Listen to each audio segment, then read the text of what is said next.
Vamos lá, pessoal, retomando aqui, o que nós vimos? Aqui foi pedido para vocês fazerem um grafo orientado para representar essa relação aí. Então, no nosso grafo orientado, o que nós vamos fazer? Criar os vértices por esses três nós, não é? Afinal de contas, o nosso conjunto, ele tem 3 elementos, e vamos criar então arestas orientadas para cada uma desses pares orientados que tem aqui. Então nós vamos ter uma aresta que sai do vértice 1 e entra no vértice 1, uma aresta que sai do vértice 1 e entra no vértice 2, uma aresta que sai do vértice 1 e entra no vértice 3, uma aresta que sai do vértice 3 e entra no 1, uma aresta que sai do 3 e entra no 2 e aquela aresta que sai do 3 e entra no 3. Tudo bem? Tá? Então, só recordando aqui a modelagem. Aí a minha pergunta é a seguinte, esse grafo, ele é um grafo simples? O que vocês acham? Lembra? Um grafo ele é simples quando ele não tiver nem laços e nem arestas paralelas. E aí? Esse grafo não é simples, não é? Por quê? Cuidado com a resposta, né? Porque ele tem laços, tá? Olha aqui, eu tenho aqui, ó, um laço aqui e um laço aqui. Basta que tenha um, não é verdade? Se ele já tivesse só um aqui, eu já diria que ele não é um grafo simples. Mas tomem cuidado, ele não tem arestas paralelas, ele tem arestas antiparalelas. Essas duas arestas aqui, aquela que vai do 1 para o 3 e a que vai do 3 para 1, são arestas antiparalelas, porque eu estou aqui num grafo orientado. Tá? Então, tomem cuidado aqui com a justificativa de vocês, tá? Então, ele não é um grafo simples porque ele possui laços, tá? Mas ele não tem arestas paralelas, ele tem arestas antiparalelas, tá? Então, um grafo simples, então alguns autores rotulam aí um grafo como simples, classificam assim, quando orientados ou não é? Que não tenham nem laços e nem arestas paralelas. Tá? Então, eu tenho para um grafo simples, como eu disse para vocês, eu posso definir aí as minhas arestas simplesmente pelos vértices, né, que elas conectam os extremos delas, porque eu sei que são sempre diferentes, tá? Os outros autores, eles definem grafos sem considerar as possibilidades aí de arestas paralelas, e aí eles vão denominar de multigrafo quando essas arestas paralelas estiverem presentes, tá? Trago aqui essas diferenciações em definições, porque embora a teoria dos grafos exista aí há muitos anos, às vezes a gente encontra nomenclaturas diferentes de cada uma das referências que vocês vão ler, tá? Então, tomem cuidado aí nos livros de referência que nós temos, alguns vão chamar de multigrafo, outros vão chamar de grafo que não é simples, tá? Tomem cuidado aí com as nomenclaturas, tudo bem? O que é um grafo regular? Um grafo ele vai ser regular se todos os seus vértices tiverem o mesmo grau. Então, para cada um dos vértices, que aqui eu estou representando, por exemplo, nessa imagem como um cubo, então esse vértice aqui, veja, ele tem um grau 3, né? Parte uma aresta daqui, parte uma aresta aqui, parte uma aresta aqui. Esse outro vértice aqui também vai ter grau 3, ou seja, todos os vértices de um cubo vão ter grau 3, tá? Isso então é a representação de um grafo regular, tá? Então, em um grafo regular, se o grau de um vértice, se o grau dos vértices é R, então esse grafo ele vai ser chamado de R regular, tá? Então, ele vai ser, por exemplo, no cubo ele é um 3, é um grafo 3 regular. Então, veja que um grafo ele é regular se o maior dos seus vértices e o maior grau, desculpa, do grafo e o menor grau do grafo, eles são iguais e são iguais a R, porque todos os vértices têm o mesmo grau. Se eu estou falando de um grafo orientado, os graus de entrada e de saída também devem ser iguais, tá? Então, lá a representação do nosso cubo, não é? O que nós teríamos aí, né? Ou alguma coisa similar a um cubo, né? Aqui no caso. Nós teríamos aqui um grafo simples, né? 3 regular, tudo bem? Tá? Então, para cada um das minhas pontas aqui, ó, eu teria aqui um nó que tem um vértice que tem grau 3. Todos os vértices do meu grafo têm grau 3, tudo bem? O que é um grafo completo? Nós vamos dizer que o grafo é completo se não tem laços e possui exatamente uma aresta entre cada par de vértices. Ou seja, cada par de vértices do meu grafo vai estar conectado por uma aresta, tá? Então, todos estarão ligados entre si. Isso é um grafo completo, tá? Aí nós vamos chamar um grafo completo, né? Então, quer dizer, um grafo completo com N vértices vai ser sempre um grafo simples, né? Porque eu falei que ele não tem laços. E a gente vai chamar ele de um grafo, então, com N vértices, ele vai ser um grafo N-1 regular. Tá? Então, comparando aí, na verdade, fazendo uma associação entre essas duas classificações, então, um grafo completo que a gente vai indicar como K, então vai ser um K de N, ele vai ser um grafo N-1 regular. Tá? Então, por exemplo, o nosso grafo K4, olha lá, eu tenho para cada par de vértices, eu tenho uma aresta que conecta ele. Um está conectado ao 2, um está conectado ao 3 e um está conectado ao 4. Assim para cada um deles. O 2 também está conectado aos outros 3 elementos, aos outros 3 vértices, o 4 está conectado aos outros 3 e o 3 está conectado só aos outros 3. Por isso que a gente fala que um grafo completo com 4 vértices, ele é um grafo regular 3, né? Ele é um 3 regular, tá? Por quê? Porque cada um dos seus vértices vai estar conectado aos outros N-1 vértices. Então, o grafo 1, o vértice 1 está conectado aos outros 3 e assim sucessivamente. Por isso que um grafo completo 4 é um grafo regular 3, tá? E assim por diante. Todo grafo completo N vai ser um N-1 regular. O que é um subgrafo, então? Dado que a gente tem um grafo, que eu chamo aqui de H, então ele tem um conjunto de vértices T e um conjunto de arestas B, esse grafo ele vai ser um subgrafo de outro grafo G, que tem um conjunto de vértices V e um conjunto de arestas A, se o conjunto de vértices do meu subgrafo é subconjunto do conjunto de vértices do grafo original. O conjunto de arestas do meu subgrafo é subconjunto do conjunto de arestas do grafo original. Além disso, cada aresta que eu tenho lá no meu conjunto de arestas do subgrafo, ela tem os mesmos extremos que o conjunto de arestas do meu grafo original, tá? Então, a aresta é, na verdade, a mesma, tá? Então, se o meu grafo ele é orientado, o seu subgrafo também vai ter que ser orientado, né? As arestas também vão ter que respeitar a orientação do grafo original. Tá? Se o conjunto de vértices do meu subgrafo for todos os vértices do grafo original, então a gente vai chamar esse de subgrafo gerador ou subgrafo espalhado. Tá? Então, por exemplo, se eu tenho aqui, esse daqui é meu grafo original, ilustrado aqui na figura A, tá? Esse é meu grafo original. Um dos subgrafos possíveis dele seria esse daqui, por exemplo, ilustrado aqui, ó, na parte B da figura. Então, veja, ele é um subgrafo por quê? Porque o conjunto de vértices dele está contido no conjunto de vértices do grafo original. O único vértice que ficou de fora foi o vértice A.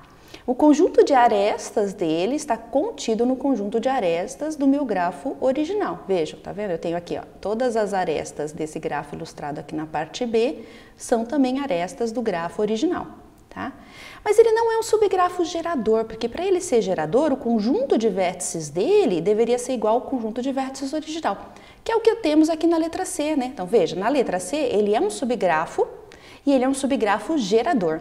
Porque eu tenho aqui todos os vértices do grafo original estão presentes no meu subgrafo da letra C, tá? da parte C da figura. Então, isso daqui é um subgrafo gerador. Veja, respeita aqui que todas as arestas que tem nesse subgrafo são também arestas do meu grafo original. Aí a gente pode falar que o grafo ele é subgrafo induzido por um conjunto de vértices. Então a gente vai dizer que X é um subconjunto do conjunto de vértices original, tá? Se X for esse subconjunto do conjunto de vértices aqui do grafo original, então a gente vai dizer que o subgrafo de G induzido por X, e a gente denota dessa maneira, então é o grafo original e o conjunto de vértices aqui, que é um subconjunto do conjunto de vértices original, isso daqui entre colchetes, tá? Então, a gente vai dizer que isso daqui é o maior subgrafo de G, no qual o conjunto de vértices é X, tá? Então, por exemplo, aqui nós teremos que esse é o nosso grafo original, então o subgrafo induzido pelo conjunto de vértices que contém os vértices A, B, C e E, vai ser um subgrafo que contenha esses vértices e seja o maior subgrafo possível, ou seja, ele vai ter que conter todas as arestas envolvendo esses vértices no grafo original. Então eu coloquei aqui os vértices, o A, o B, o C e o E. E agora eu tenho que colocar o quê? Para que ele seja o maior subgrafo, todas as arestas envolvendo esses 4 vértices têm que estar aqui no meu subgrafo induzido por esse conjunto de vértices, tá? E é o que aconteceu, ó. Todas as arestas envolvendo esses nós estão aqui. Então veja, se não tivesse uma dessas arestas, esse não seria o maior subgrafo que esse conjunto de vértices poderia me dar. E, portanto, não poderia dizer que ele é o subgrafo induzido por esse conjunto de vértices. Tá?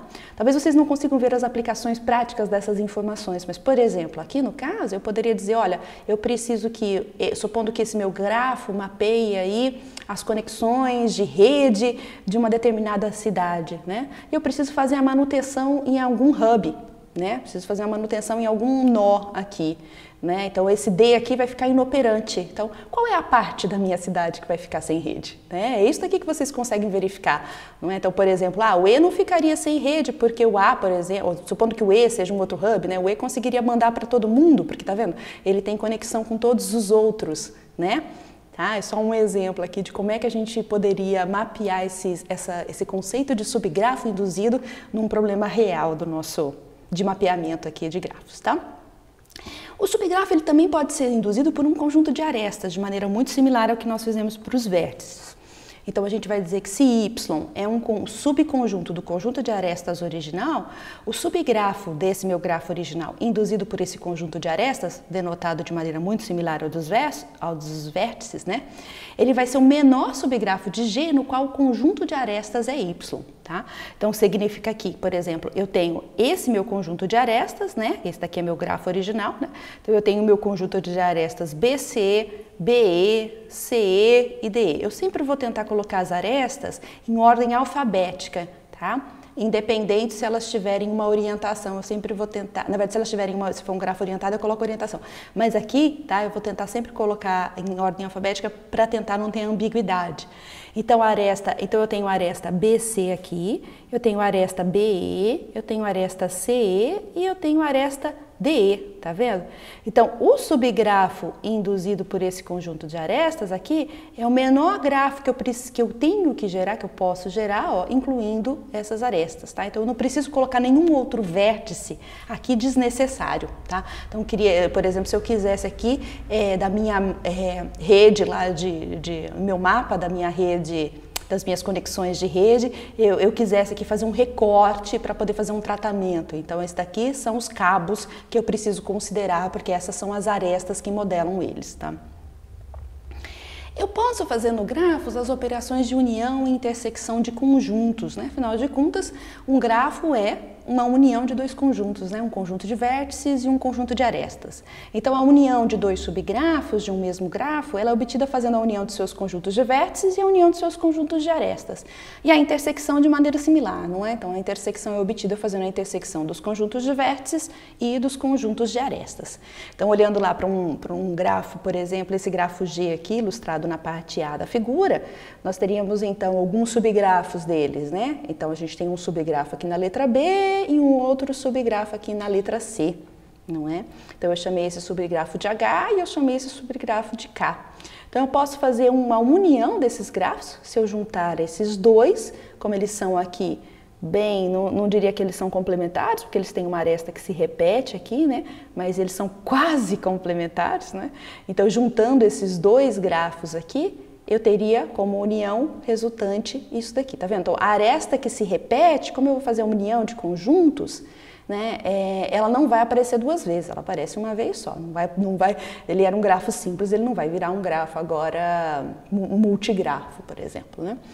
E a intersecção dos dois, o que eu tenho em comum? Então, eu tenho essa aresta e essa aresta em comum entre os dois, não é? Então, essa daqui é a intersecção. Tá?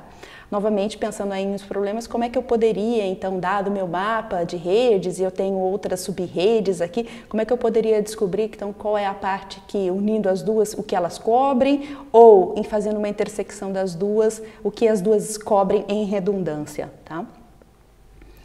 O que são grafos complementares, então? A gente vai dizer que dois grafos simples são complementares se eles têm o mesmo conjunto de vértices e para qualquer par de vértices distintos, né, que eu tenho aí nesse meu conjunto de vértices, uma aresta, veja, a aresta aqui pode ser não orientada, né, ou orientada, tá? Então, se uma aresta está num dos grafos, ela não está no outro grafo, tá? Então, a aresta que tiver em um dos grafos, ela não pode estar, né, C e somente C aqui, e no outro grafo, tá? E vice-versa, ok? A gente denota, então, um complemento de um grafo como o grafo, né, a letra que denota ele, com uma barra em cima, barrado. Tá? Então, exemplos de grafos complementares. Vejam, os grafos da letra A, da parte A da figura e da parte B da figura, eles são complementares por quê? Primeiro, eles têm o mesmo conjunto de vértices. Então, primeira verificação do nosso algoritmo para ver se são complementares, que esse é o problema da aula de hoje, né?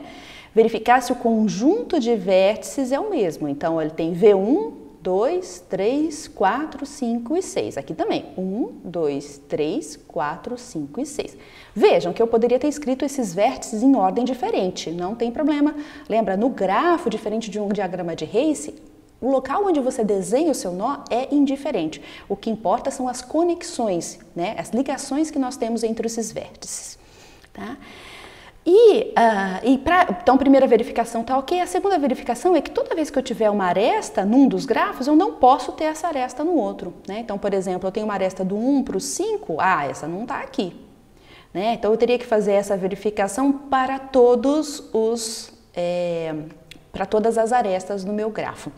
E verificar, então, nesse caso, que a intersecção entre o conjunto de arestas dos dois é vazia. Se for, esses grafos, então, são complementares.